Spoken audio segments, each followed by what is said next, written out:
Bonjour à tous, ils sont toujours souriants mais jamais d'accord sur rien. Ce sont les frères ennemis du commentaire politique. Bonjour Éric Zemmour. Bonjour Nicolas Doménac. Bonjour. Ça se dispute, saison 11, épisode 2. Voici le sommaire. 2 mots, 9 lettres, un trait d'union, sans dents.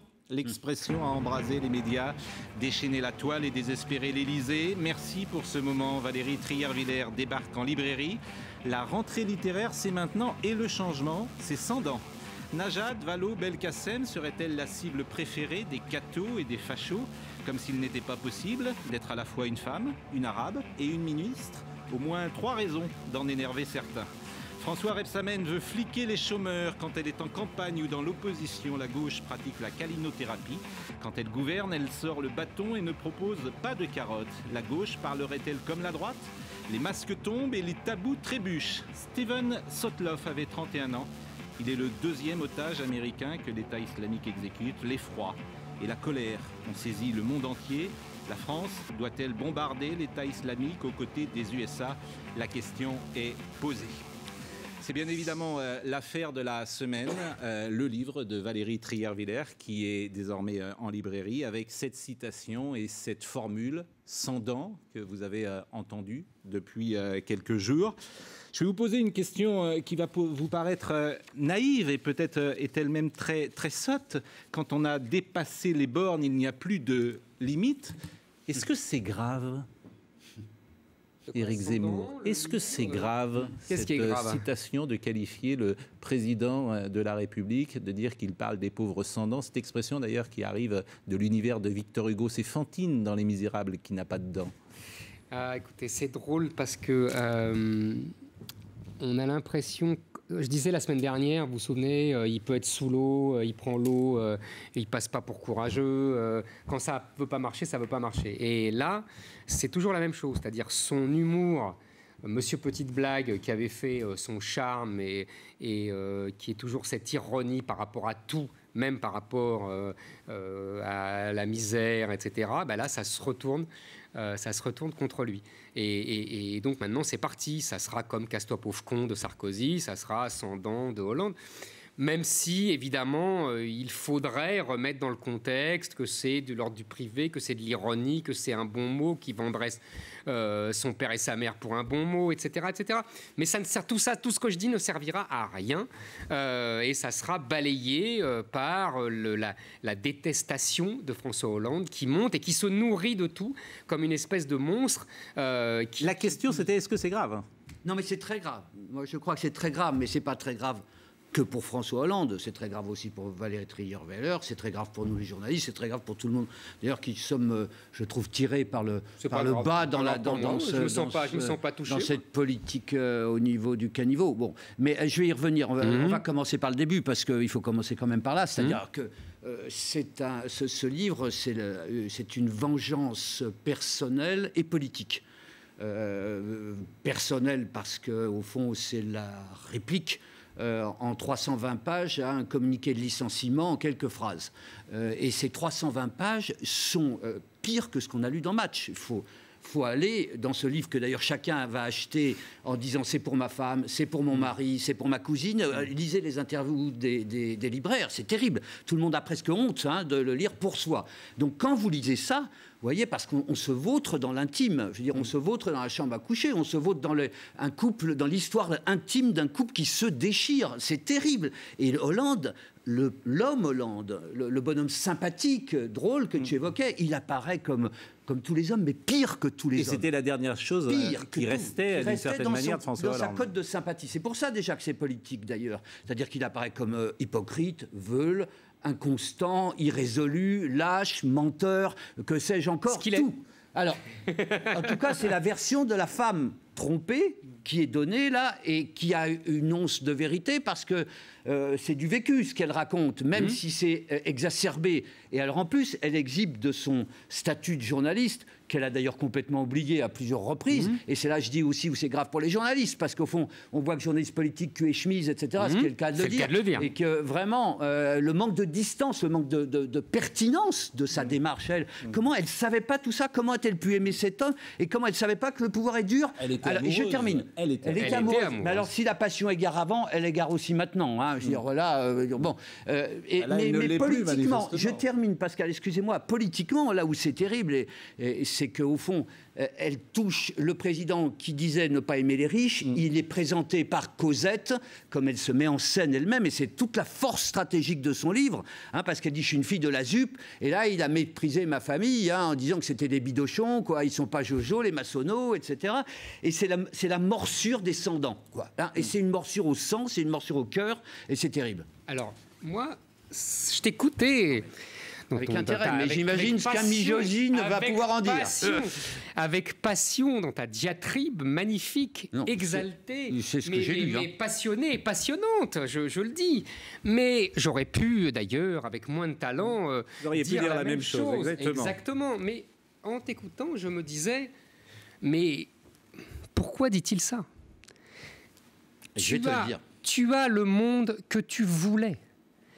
Le monde d'avant, mon cher Nicolas. Je t'ai laissé parler longuement. Le monde d'avant. On n'imagine pas Madame Giscard d'Estaing, Madame Chirac. Je ne parle même pas de Madame de Gaulle. On n'imagine pas. Elle a dit un peu certaines choses, si vous me permettez, Bernadette Chirac. Non, mais elle dit maintenant. Ça n'a rien à voir avec le livre qu'elle avait fait avec Patrick de Carolis. On n'imagine pas les femmes d'avant dans ce monde que tu méprises et que tu dénonces tout le temps par rapport à ce monde merveilleux d'aujourd'hui, ce monde de l'égalité, ce monde féminisé, ce monde de la transparence. Taisez-vous. Ce monde de la transparence. Tu as tout le monde que tu voulais. Aujourd'hui, donc, Madame Giscard d'Estaing, Monsieur Giscard d'Estaing a eu sans doute autant de maîtresses, sinon plus, que François Hollande. Elle était sans doute aussi meurtrie que Madame Trierweiler. Et pourtant, elle n'a jamais écrit. Parce que c'était les femmes d'avant, c'était le monde d'avant. Voilà. Le monde d'hier où les femmes ne parlaient pas, c'est ce que vous voulez dire. En tout cas, elles n'écrivaient pas. Parce que vous dites taisez-vous à poids, mais aux femmes aussi, manifestement. Non, je ne dis pas taisez-vous aux femmes. Je dis simplement qu'avant, et je connais beaucoup de femmes qui pensent la même chose que moi, avant, il y avait une dignité qui est perdue. Voilà.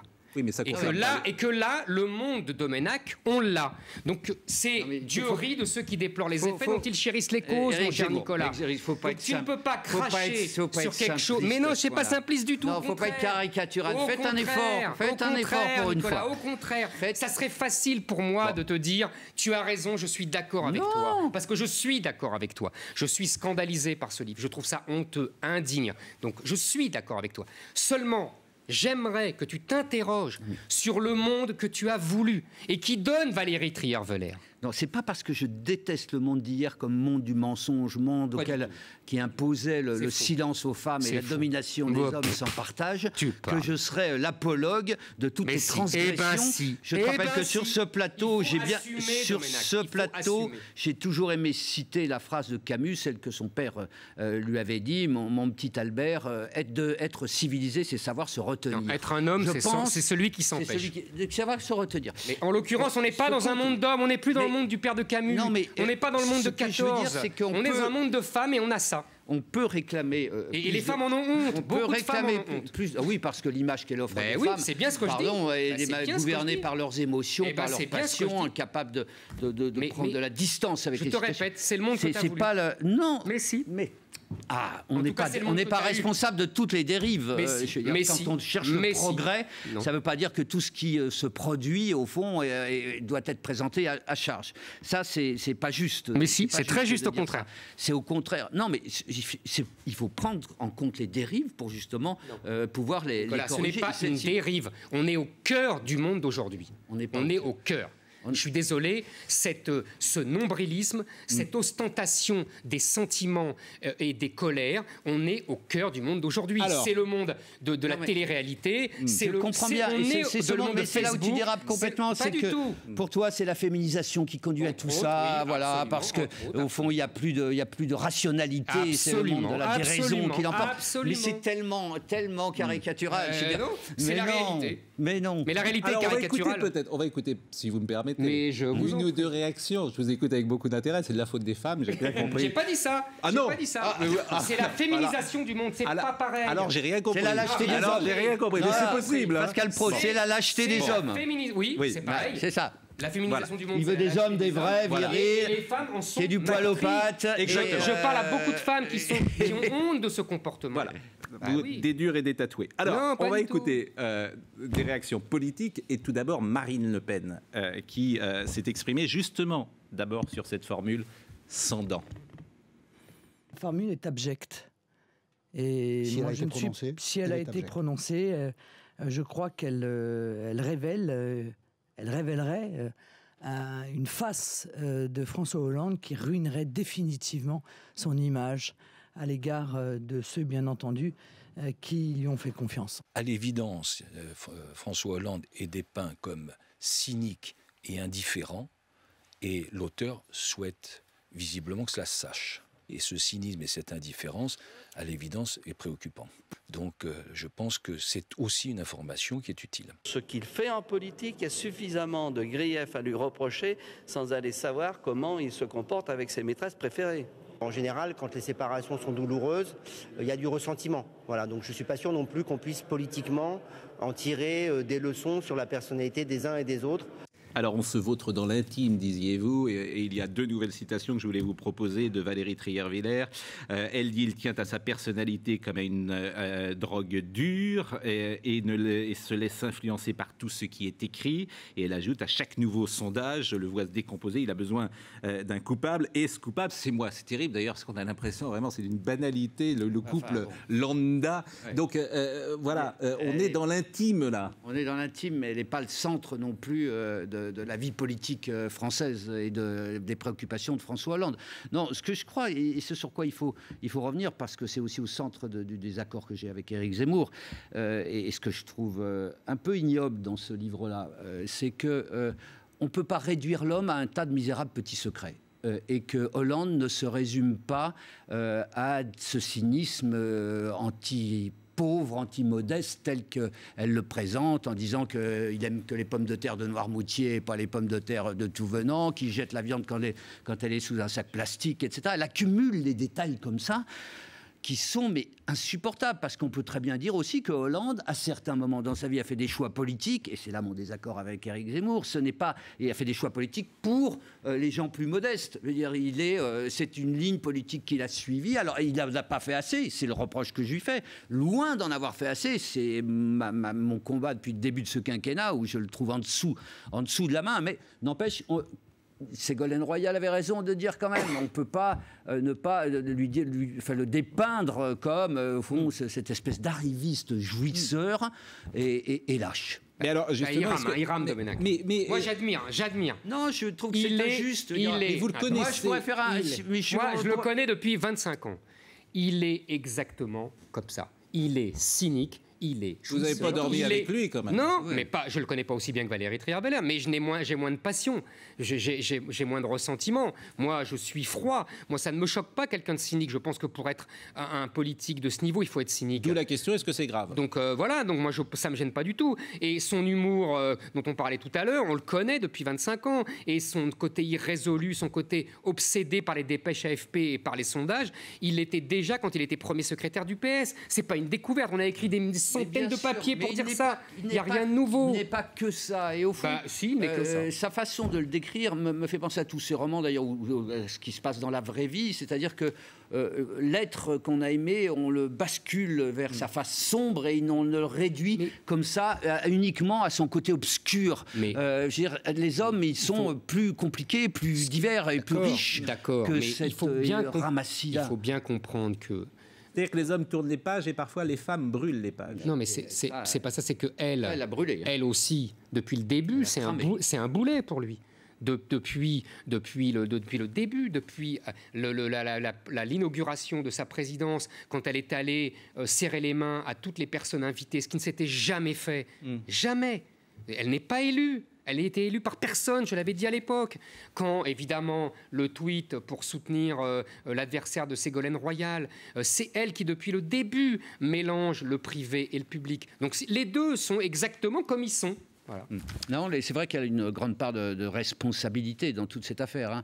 Mais c'est pareil, tu ne peux pas la réduire qu'à cette incapacité à trouver sa place, qui était d'être en arrière de la scène et non pas au devant, comme elle s'est crue autorisée à s'y porter, je veux dire, en plus dans sa compétition avec Ségolène Royal, parce que c'est ça qu'on retrouve bien exposé. Hein. Mais on peut dire aussi qu'elle a participé de l'élection de François Hollande, et quand Cécilia Sarkozy vient lui dire c'est en partie grâce à toi que François Hollande a été élu, et qu'elle rapporte cette conversation à François Hollande, lui réplique en macho genre Zemmour, tu peux toujours croire ça si ça te fait plaisir. Mais c'est Hollande qui a raison. Cécilia Sarkozy n'a jamais eu de sens politique, elle le prouve encore. Elle a contribué elle aussi à faire élire Sarkozy, elle l'a élevé. Mais non, c'est la vérité aussi, il a mûri avec elle. Et Hollande a été aussi, il s'est appuyé sur... Derrière la réussite d'un homme se cache parfois une femme, Éric Zemmour. Toujours. Mais là, on parle de sens politique. Dirait plusieurs, parfois. On parle de sens, par l'occurrence, plusieurs. On va terminer, si vous voulez, cette première partie avec ce feuilleton depuis la rentrée qui semble ne pas finir. Quand c'est fini, ça recommence. Thomas Thévenoud est resté 9 jours au gouvernement, secrétaire d'État au commerce extérieur. Il démissionne parce qu'il n'a pas payé ses impôts depuis 3 ans. C'est une blague ? Non. Jusqu'ici, tout va mal. Non, mais j'ai quand même fait... Moi, en plus, je croyais bien le connaître, Thomas Thévenoud, parce que je l'avais repéré comme étant un désespoir de la nouvelle génération. J'étais persuadé que ce garçon, qui était brillant, drôle, communicant, enfin, en principe... Mais c'est pas incompatible, hein, si vous me permettez, avec ne pas payer ses impôts. On peut même être...